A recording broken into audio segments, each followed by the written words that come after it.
E aqui diz assim: graças, porém, a Deus que em Cristo sempre nos conduz em triunfo, e por meio de nós manifesta em todo lugar a fragrância do seu conhecimento. Porque nós somos para com Deus o bom perfume de Cristo, tanto nos que se perdem como nos que se salvam. Os que se perdem, cheio de morte para a morte, para com se salvam o aroma de vida para a vida. Quem, porém, é suficiente para essas coisas? Porque nós não estamos como tantos outros mercadejando a palavra de Deus. Antes, com sinceridade e na presença de Deus, é que nós falamos da parte do próprio Deus. Quem escreveu esse texto? Eu quero conversar com você hoje. Quem escreveu esse texto? Quem foi? Paulo, o apóstolo Paulo. Ele começa dizendo assim: graças a Deus que em Cristo sempre nos conduz em triunfo. E o que é triunfo? Eu quero ouvir sua resposta. Vamos participar. O que é triunfo? Vitória. Então Paulo está dizendo assim: graças a Deus, porque se eu estou em Cristo eu sou sempre vitorioso. Certo ou errado? Certo ou errado? Certo. Graças a Deus, porque se eu estou em Cristo eu sou sempre vitorioso. Então Paulo está dizendo assim: graças a Deus, porque se eu tenho um problema financeiro, mas eu estou em Cristo, Ele vai resolver o meu problema. Graças a Deus, porque se eu estou em Cristo e alguém em casa fica doente, é só orar, porque Ele vai sarar. Graças a Deus, porque se eu estou em Cristo e eu perco o emprego, é sinal só de que vai vir um emprego melhor. Graças a Deus, porque se eu estou em Cristo e eu presto o vestibular, eu vou passar no vestibular. É isso ou não é? Sim ou não? Certeza? Sim? Então quer dizer que quem está em Cristo não vai morrer nunca.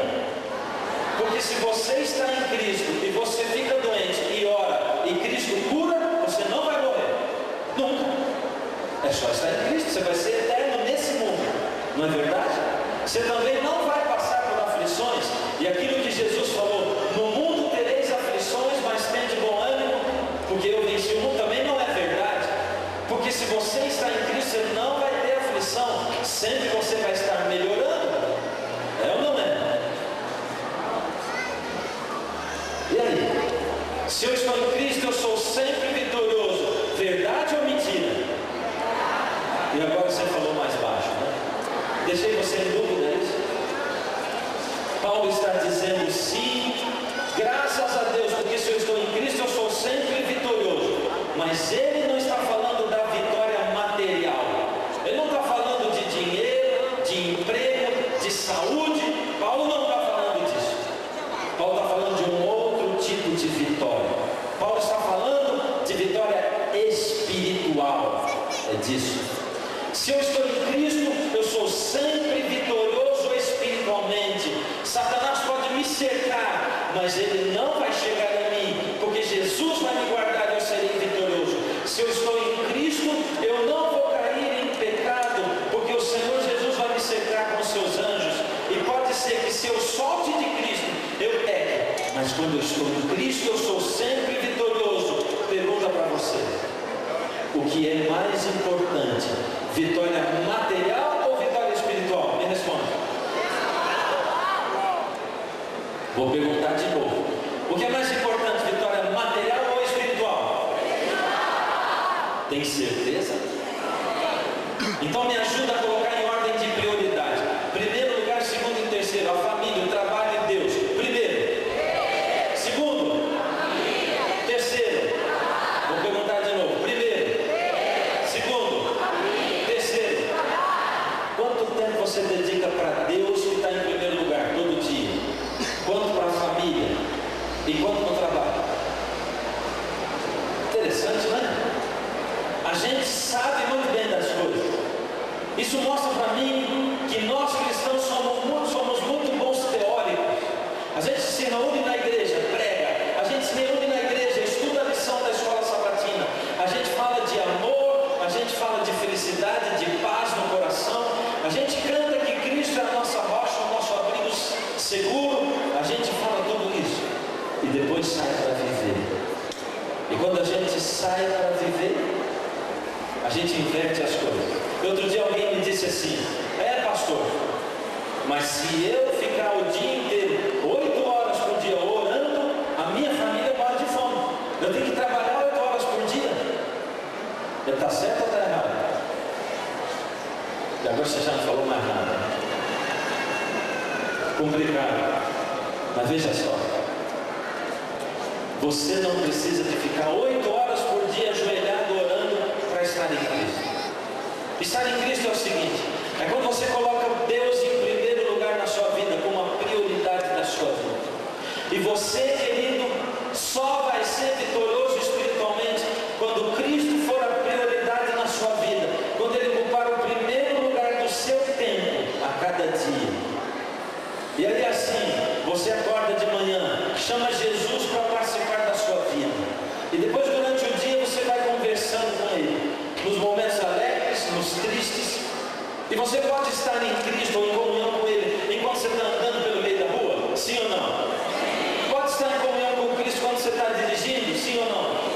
Quando você está no ônibus, sim ou não? Quando você está trabalhando? Quando você está namorando? Opa, se não puder, tem problema no seu namoro. E é verdade. Se você tem um namoro que não dá para convidar Jesus para estar junto com você e a namorada quando vocês estão namorando, é porque tem problema. E o cristianismo está caronchando. Tem que rever isso aí. Agora essa promessa de Paulo, ela é uma promessa certa e importante. Diz assim: se eu estou em Cristo, eu sou vitorioso. Agora eu vou te falar um negócio, não esqueça. Para eu estar em Cristo, tem que acontecer a cada dia uma revolução espiritual na minha vida, uma reforma espiritual na minha vida. Pergunta para você de novo: a igreja precisa de uma reforma espiritual, sim ou não? Sim. Quem é a igreja? Nós, coisa nenhuma. Quem é a igreja? Aí mudou. Eu vou perguntar de novo: a igreja precisa de uma reforma espiritual, sim ou não?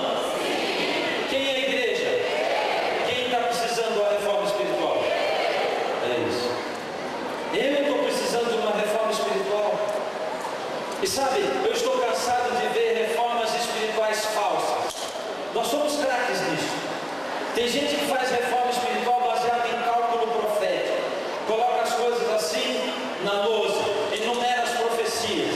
Aí junta com os artigos de jornais e de revistas. Diz assim: Jesus volta daqui 2 anos. E o povo fica apavorado, faz as contas e diz: é verdade, o que ele está falando é verdade. O povo se desespera. E muita gente volta espiritualmente para Jesus. Aí daqui a pouquinho passa aquele fogo. Daqui 2 anos Jesus não volta e o povo desanima. Tem gente que faz reforma espiritual baseada em voto. Já viu isso aí? Eu cheguei para ser pastor numa igreja. E aí um senhor me chamou, ele era o primeiro ancião. Disse: pastor, nossa igreja está precisando de uma reforma espiritual. Eu digo: é verdade, meu irmão? É. Mas o senhor não se preocupe, pastor, porque nós já tomamos as primeiras providências para que isso aconteça. O que vocês fizeram? Nós tomamos um voto na comissão da igreja. E o voto diz: a roupa que as mulheres têm que usar Ele diz também que o jovem não pode ficar jogando ping-pong aí no salão de jovens, porque faz parte do complexo espiritual santificado da igreja. Nós também votamos isso, um monte de coisa, de regra. Ele disse, já está fazendo efeito. E eu vi que estava fazendo efeito dele. O efeito era assim: eu era pastor em São Paulo, uma cidade grande, e os jovens da minha igreja estavam frequentando a igreja de outros pastores, porque não dava para fazer reforma espiritual por voto. Já viu reforma espiritual baseada na palavra do inimigo? Já viu? Eu já vi. Eu era na JA num campo aí no Brasil, cuidava de jovens. E ali eu fui em vários acampamentos na época do carnaval. E a gente ficou sabendo que em um dos acampamentos, uma garota ficou endemoniada, caso raro dentro da igreja adventista. Ela ficou endemoniada. E ali a moça ficou endemoniada, teve um problemão. E depois de uma semana encontrei uma garota que tinha participado do acampamento. Eu digo assim, como é que foi o acampamento? Pastor, foi o melhor acampamento da minha vida. É verdade? Por quê? O senhor não ouviu falar da moça endemoniada lá do acampamento? Eu digo, peraí, foi o melhor acampamento da sua vida porque tinha uma moça endemoniada lá? Ah, pastor, o senhor é fogo, hein? Não é isso. Vou contar para o senhor, pastor. A gente estava lá no culto de manhã e de repente a moça ficou endemoniada. E o pastor, o inimigo, começou a apontar para as pessoas. E ele apontava e dizia assim, eu gosto da sua calça comprida, eu gosto da sua saia curta, eu gosto do seu CD de rock, pastor. O povo foi todo mundo fugindo, indo embora de lá, ninguém queria ficar perto. Deu um trabalhão para expulsar o inimigo. Juntaram um grupo de pessoas mais fervorosas e depois de algum tempo expulsaram. Quando foi de noite, pastor, nosso líder espiritual no acampamento fez uma fogueira e um culto ao redor da fogueira. E ele disse assim, fez um sermão bonito sobre reconsagração, reforma espiritual. E ele disse, jovens, hoje nós vamos arrancar desse acampamento tudo que o inimigo gosta. Hoje nós vamos tirar da nossa vida o que o inimigo gosta e que está incomodando a Jesus. Vão buscar nas suas barracas e tragam lá e joguem na fogueira o que o inimigo gosta. E pastor, foi calça comprida jogada na fogueira, e foi saia curta, e foi CD de rock. Pastor, foi maquiagem e um fogueirão subiu. Pastor, gente chorando, se entregando a Jesus, que maravilha. Melhor acampamento da minha vida. Depois de 6 meses eu fui na cidade dela. Visitei a igreja, preguei de manhã. De tarde reuni a diretoria JA com o pastor. E ali, naquela reunião, eu digo, como é que estão os jovens da igreja? O pastor falou, pastor, aqui está uma desorganização, uma desunião tremenda. Por quê? Pastor, já começa assim, eles não podem fazer nenhuma social de noite. Vão jogar vôlei, por exemplo. Começa daí, na coisa mínima. Vai jogar vôlei, as garotas que foram no acampamento, elas dizem assim, pois é, nós fomos no acampamento, não temos nenhuma calça comprida para jogar vôlei. Mas essas que não foram, elas podem jogar. Pastor, é uma desunião, é um disque-disque, uma fofocaiada, um problemão. Não se faz reforma espiritual baseada na palavra do inimigo. Você já ouviu falar do sapo, da história do sapo? Queriam matar o sapo. E na hora de matar o sapo, disseram, sapo, você quer morrer no fogo ou na água? O sapo, esperto que só ele, diz assim, não, por favor, água não, eu odeio água. E para matar o sapo, jogaram ele na água. E o sapo saiu nadando.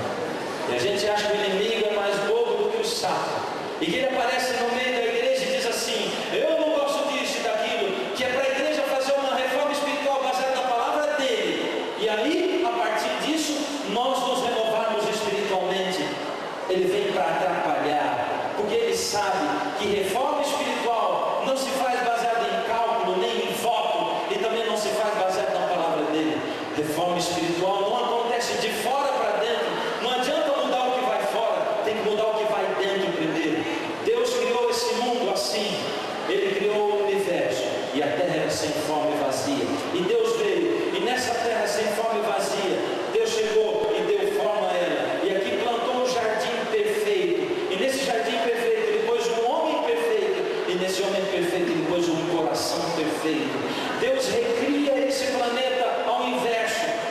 Ele criou recriou de fora para dentro, mas Ele recria de dentro para fora. Ele transforma o seu coração, e o coração puro transforma o seu corpo, e o seu corpo transforma a sua casa e o seu lar, e finalmente Jesus virá esse mundo e vai fazer uma renovação desse mundo inteiro.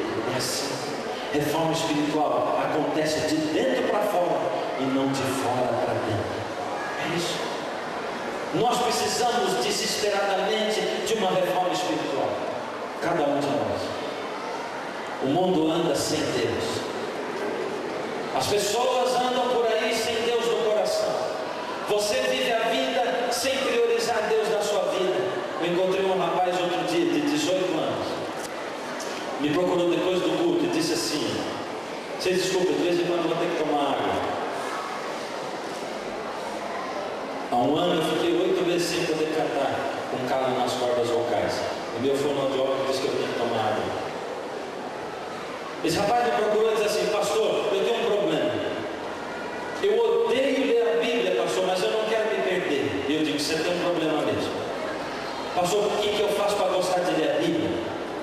Eu olhei para ele e disse assim: vou te ensinar o que você faz para gostar de ler a Bíblia. Pois então diga, pastor. Leia a Bíblia. Ah, tá bom, tchau. Pera aí, a nossa vai. Tá rindo da minha cara, né, pastor? Estou dizendo só que eu não gosto de ler a Bíblia. Já fiz tudo para gostar de ler a Bíblia, mas eu não consigo, eu não gosto, mas não quero me perder. Tá bom, leia a Bíblia. Ah, pastor, vamos fazer o seguinte: vamos mudar as coisas aqui. Eu não sou pastor e você não é membro de igreja. Eu sou médico e você é paciente. Você acabou de chegar para mim e você me trouxe um exame médico que você fez. Eu estou olhando, é um exame do coração. Eu estou preocupado com o teu exame, viu? Sabe por quê? Teu exame diz assim: que você vai morrer daqui 1 hora, 32 minutos, 42 segundos. Se você não tomar, a partir de agora, todo dia, uma injeção, uma agulha desse tamanho, dessa grossura, dentro do seu umbigo, todo dia. Credo, pastor, ler a Bíblia é ruim assim? Eu digo: para você é, não é? É. Então, vai tomar injeção ou não vai? Aí também, o senhor pegou pesado, né? Vou tomar injeção, lógico, se eu vou morrer. Como é que para salvar a sua vida física, a sua saúde física, você é capaz de tomar uma injeção desse tamanho, com uma agulha dessa grossura dentro do seu umbigo todo dia, mas para salvar a sua vida espiritual e para ter a vida eterna, você não é capaz de ler a Bíblia um pouco cada dia? Como é? O que é mais importante para você? A sua vida espiritual ou a sua saúde física? Nessa manhã, querido, Jesus olha para você e diz assim: filho, você tem esquecido de mim. E saiba de uma coisa: não adianta guardar sábado, não adianta guardar mandamento, não adianta doar roupa, doar alimento, não adianta fazer trabalho missionário, não adianta ir na igreja nos cultos. Filho, se eu não for o primeiro na sua vida cada manhã, e se você não me convidar para passar o dia com você, você vai se perder espiritualmente, sim. É isso. E Paulo diz: graças a Deus, porque se eu estou em Cristo, eu sou sempre vitorioso espiritualmente, sempre. E diz mais: e através de mim, Cristo manifesta em todo lugar a fragrância do seu conhecimento. O que é a fragrância do seu conhecimento? Ele está querendo dizer: Cristo em mim, Cristo na minha vida, Ele faz tanta diferença, que Ele começa a exalar pelos meus poros, e aonde eu vou passando, as pessoas sentem Cristo em mim, e elas perguntam: você é crente, não é? Você tem Deus no coração, não é? E você conversa um pouquinho com uma pessoa e ela já te pergunta isso aí. E quando eu leio isso aqui, eu lembro de Pedro. E Pedro, quando ele estava tentando esconder, porque Jesus tinha sido preso, e ele estava tentando se esconder, ele ficou num cantinho, ali no terraço do templo. E ali passou uma moça, e Pedro conversava, agitado, a dizer: esse homem fala como quem andou com Jesus. E a segunda pessoa e a terceira, não tinha jeito de esconder. Jesus exalava dos poros de Pedro. Quando você coloca dentro de você Jesus, as pessoas sentem Jesus em você, e elas perguntam de Jesus, e elas querem saber de Jesus. Paulo está dizendo: você se transforma sachê ambulante, num perfume ambulante. Será que Paulo está dizendo isso mesmo? Que você é um perfume? Paulo diz aqui: porque nós somos para com Deus o bom perfume de Cristo. É isso. Deixa eu fazer uma pergunta para você. Perfume, um bom perfume, comprado lá em Paris, na França, na fonte. Eu li outro dia que o perfume mais caro do mundo custa $500 a gota. Não precisa ser tão caro assim. Vamos pegar um perfume de $500 o frasco, pequenininho, porque diz que quanto menor o frasco, melhor o perfume. Um perfume desse original, comprado na França, $500 o frasco. Pergunta para você, quero ouvir a resposta. Pode ser ruim, sim ou não? Sim ou não? Eu não ouvi nada. Sim ou não? Eu ouvi não e ouvi sim. Eu acho que sim. Eu tenho certeza que sim. Porque depende do gosto de quem cheira. Pode ser um perfume caríssimo, mas se quem cheira não gostou, tem gente que tem alergia a perfume, outros não gostam de perfume doce demais, forte demais, outros já gostam, pagam caro num perfume cheiro doce e os outros não gostam. E eu vou dizer para você, nós trabalhamos uma época lá na Voz da Poesia, no Rio de Janeiro, e éramos 4 pessoas dentro da mesma sala. O Rogério trabalhava comigo também lá, já nessa época, quando eu cantava no quarteto. E ali uma garota que trabalhava conosco, na mesma sala, ganhou da mãe um perfume comprado em Paris. A mãe foi para a Europa e trouxe. E essa moça cismou de usar aquele perfume para trabalhar. Era um extrato de alguma coisa, que ela só passava um pinguinho assim, pá, e outro pinguinho, e aquilo infestava o ambiente. O perfume dela tinha um poder mágico. Era o poder de passar direto pelo nariz e no fígado da gente e dar um nó. Dava dor de cabeça de sentir o cheiro daquele perfume de inteiro. Era coisa terrível, mas era um perfume original. E a gente teve que tirar a sorte para ver quem ia conversar com ela. E eu fui sorteado. Eu tive que falar para ela: olha, vamos fazer o seguinte, usa o seu perfume quando você for à igreja. Aí tem 500 pessoas para sentir o cheiro, um pouquinho para cada um, mas aqui é só 4 pessoas. É muito pouca gente para sentir um perfume tão forte assim, não é verdade? E ela parou de usar o perfume. Pergunta para você agora, presta atenção, quero ouvir a resposta. Paulo diz: porque nós somos para com Deus o bom perfume de Cristo. O bom perfume de Cristo. Pode ser ruim, sim ou não? Sim ou não? Sim ou não? Tem certeza que não? O bom perfume de Cristo pode ser ruim também.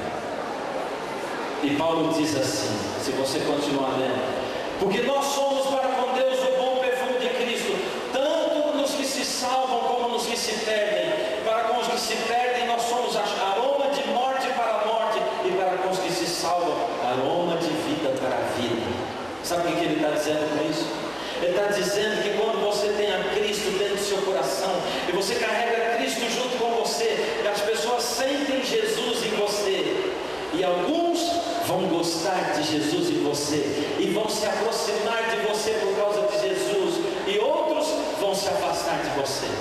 Quem sabe, querido, você esteja conhecendo Jesus, esteja se apaixonando por Ele, descobrindo as verdades maravilhosas que estão na palavra de Deus. E quanto mais você conhece, mais você quer Jesus com você, e mais você fala de Jesus, e mais você vive o que Jesus viveu. Aí os seus amigos olham para você, e as opiniões se divergem. Uns olham para você e dizem assim: puxa, que coisa maravilhosa, você está diferente. Eu queria sentir o que você sente. Eu queria um pouco desse Deus para mim. Conta para mim de Jesus. Outros vão olhar para você e vão dizer assim: justo você, eu não esperava isso de você. Justo você se misturar com esse povo crente. Você é tão inteligente como você é. Eu esperava de todo mundo menos de você. Alguns familiares seus vão odiar você por isso, vão pressionar você por isso. Alguns vão deixar de falar com você por causa disso, porque o bom perfume de Cristo atrai pessoas que querem Cristo para a sua vida, mas ele repele pessoas que não querem Jesus. E aí, querido, você fica no vale da indecisão. A quem eu escolho? Eu escolho Jesus para estar na minha vida, ou eu escolho essas pessoas a quem eu amo, que são os meus amigos? Alguns amigos seus vão conversar ali entre eles, vão dizer assim: não vamos mais convidar o fulano ou a fulana para a nossa festinha, não gosta mais de piada, não bebe mais, está muito esquisito, estranho, virou um chato, está sendo um crente carola, é isso que está sendo agora. E aí você vai ficar perdido, olhando para os lados e pensando: meu Deus, e agora como é que eu faço? Será que para aceitar Jesus eu vou ter que abrir mão da minha vida, da minha família, dos meus amigos? Será que para estar com Jesus eu vou ter que jogar tudo isso fora e seguir só Jesus, eu sozinho? Saiba de uma coisa, Jesus diz: aquele que vier após mim, de maneira nenhuma eu o lançarei fora. Jesus não lança você fora, e cada pessoa tem o seu tempo. Quando eu leio uma palavra na Bíblia, eu lembro de um tio meu. A palavra é escarnecedor. Eu tenho um tio meu que, quando eu ouço a palavra escarnecedor, eu lembro dele, porque a minha infância inteirinha meu tio passou escarnecendo de Deus e falando mal da gente. E meu pai se converteu e aceitou Jesus, e meu tio nunca aceitou. Por isso, quando a gente era menino e ia para a casa dele, meu tio vivia rindo da cara da gente. E como a gente não falava palavrão, meu tio dizia assim: vocês são tudo mariquinha. Vocês são mariquinha porque vocês não falam palavrão, ficam falando tudo certinho. E a gente ficava tão triste. A gente chorava algumas vezes, a gente era todo molequinho assim. E aí meu pai estudava a Bíblia com a gente todo dia. O meu tio dizia: você vai fazer esses meninos ficarem tapados.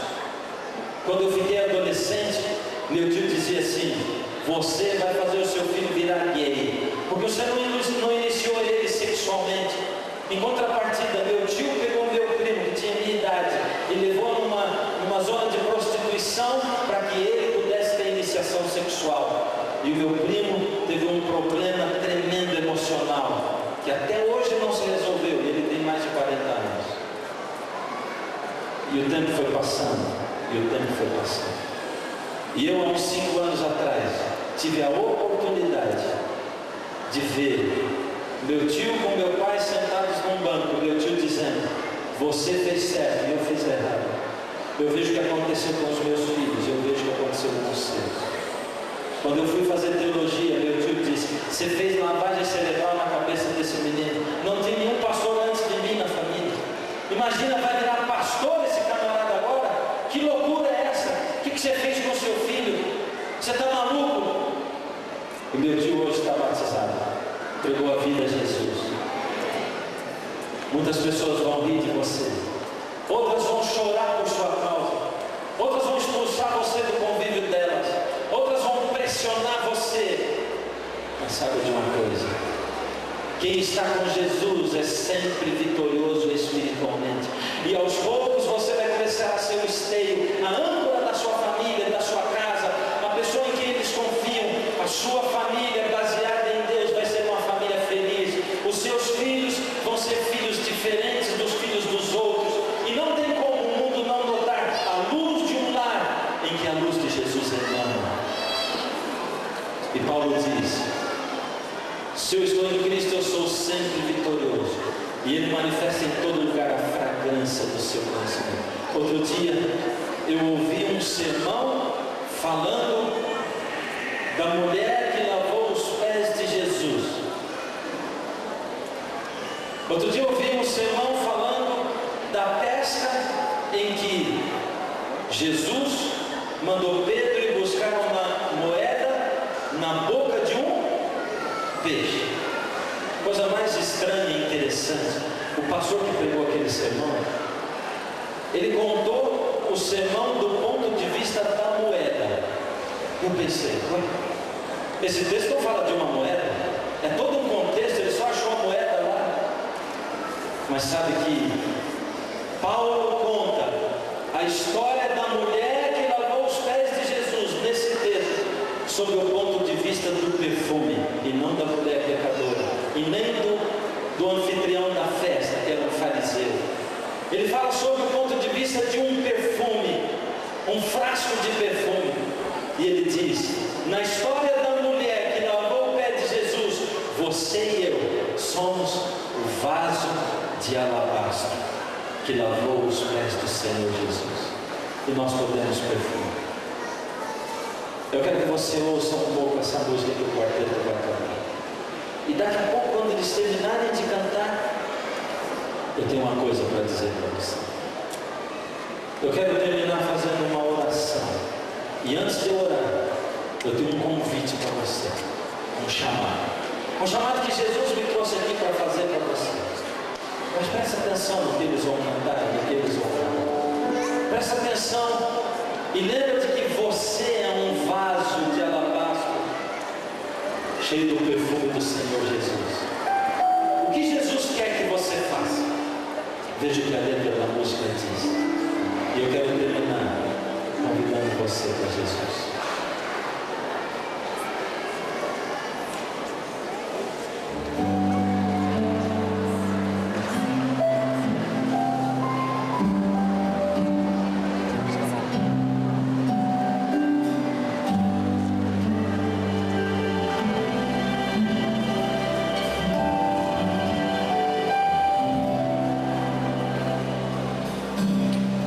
Foi muito tempo pra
E nós não estamos como tantos outros, mercadejando a palavra de Deus.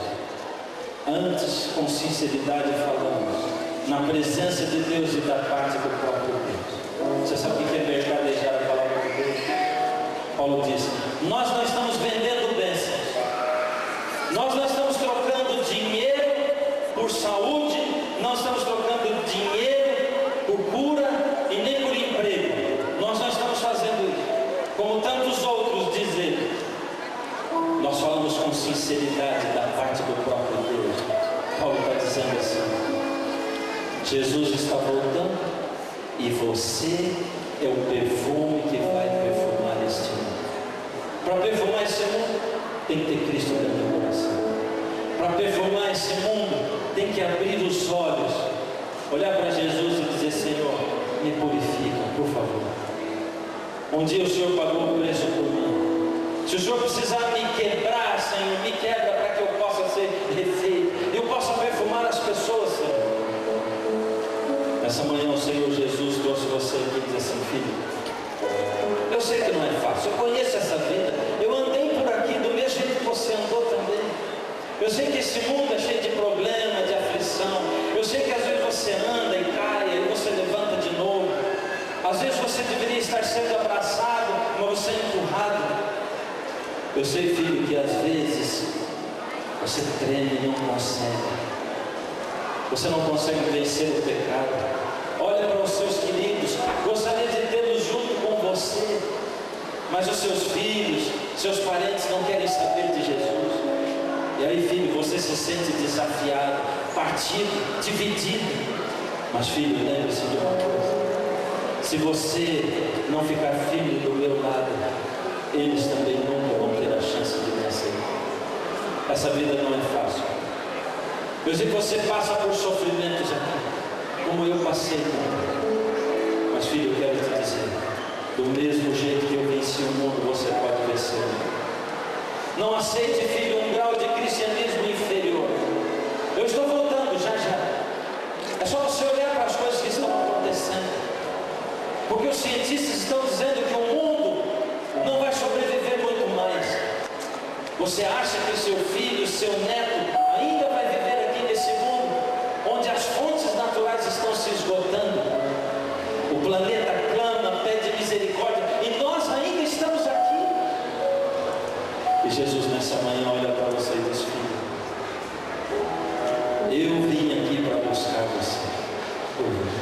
Você está sofrendo? Não foi diferente comigo. O servo não é melhor do que o seu Senhor. Eu também fui perseguido. Você está sofrendo, filho? Eu também sofri nesse mundo. Eu entendo como você sofre, porque eu sofri também. Eu também me senti desamparado. Mas, filho, lembre de uma coisa: eu tenho uma promessa especial para você que escolheu andar no caminho estreito que eu apontei para você. Eu tenho uma promessa especial, filho, para você que entrou pela porta pequena. Eu tenho uma promessa especial, filho, para você que não desistiu de me esperar, enquanto os outros andaram por esse mundo pensando: ah, tudo bem, deixa o tempo passar, deixa a coisa acontecer, deixa a vida rolar. Mas você não desistiu de me esperar, e você esteve fiel comigo até o fim. Filho, eu tenho uma promessa especial para você que foi luz nesse mundo, para você que foi o meu perfume. Eu tenho uma promessa especial, filho, para você que sofreu, mas nunca desistiu.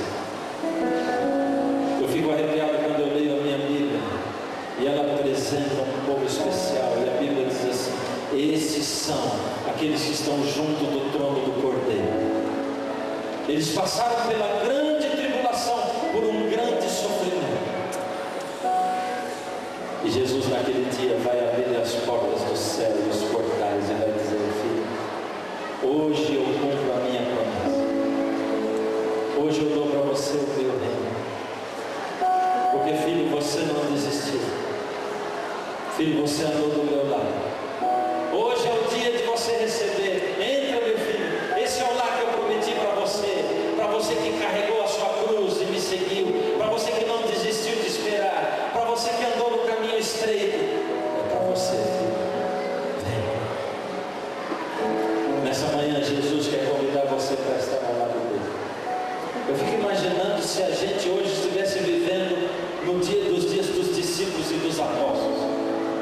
quando a pregação era feita assim: vem para o caminho, porque o cristianismo era chamado de o caminho. Vem. Pode ser que você vai ser comido por uma fera amanhã no Coliseu. Pode ser que você vai ser perseguido e morto em praça pública, enforcado pelo fio da espada, crucificado até de cabeça para baixo. Mas você tem a promessa da vida eterna. Hoje você não é convidado para morrer por Jesus. Já foi esse tempo. Mas filho, Jesus está convidando você a viver por Ele. Viva por Jesus. Ilumine o mundo. Eu não sei quem é você, mas o quarteto vai cantar a última música. Quando eles cantam a última música, o Espírito vai tocar em você.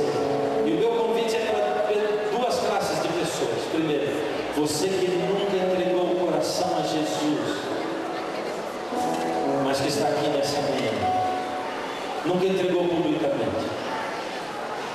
E o Senhor vai falar com você. Eu não sei quem é você, mas você sabe. Porque no momento em que o Espírito começar a falar, o seu coração vai começar a arder e pular dentro do seu peito. A cadeira já não vai ser mais confortável, a arquibancada não vai ser confortável.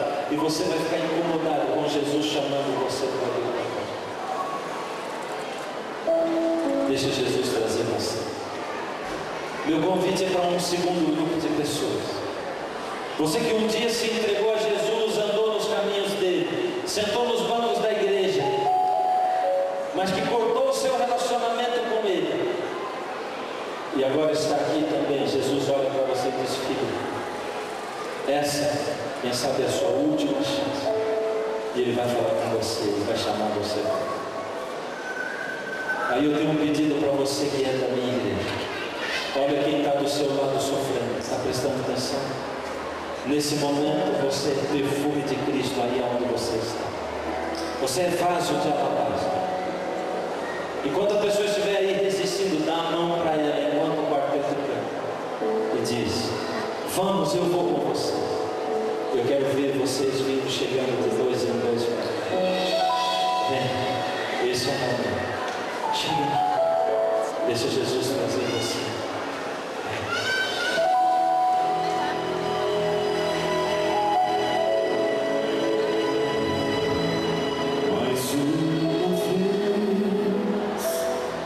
Escureceu,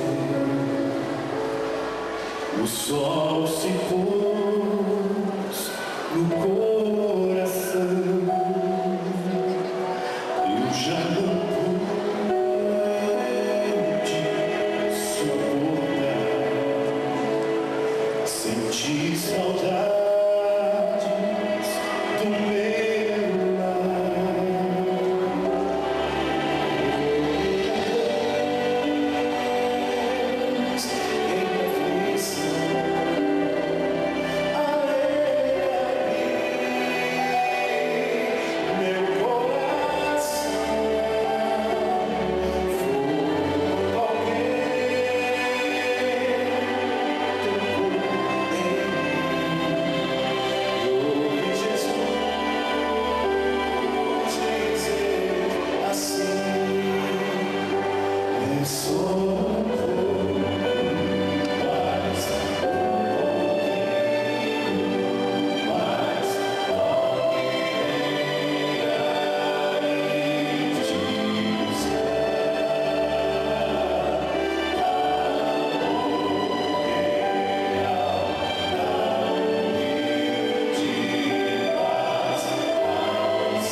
Agora, Senhor, esses seus filhos estão aqui. Eu quero pedir para o Senhor que coloque nesses corações aquilo que só o Senhor pode colocar. Que eles sintam a paz como nunca, Senhor. E que para buscarem de novo essa paz, eles saibam que tem que voltar aqui na sua casa. Por isso, Senhor, ajuda-nos, fortalece-nos. Nós pedimos, Senhor, o doce sagrado em nome do Senhor Jesus. Amém.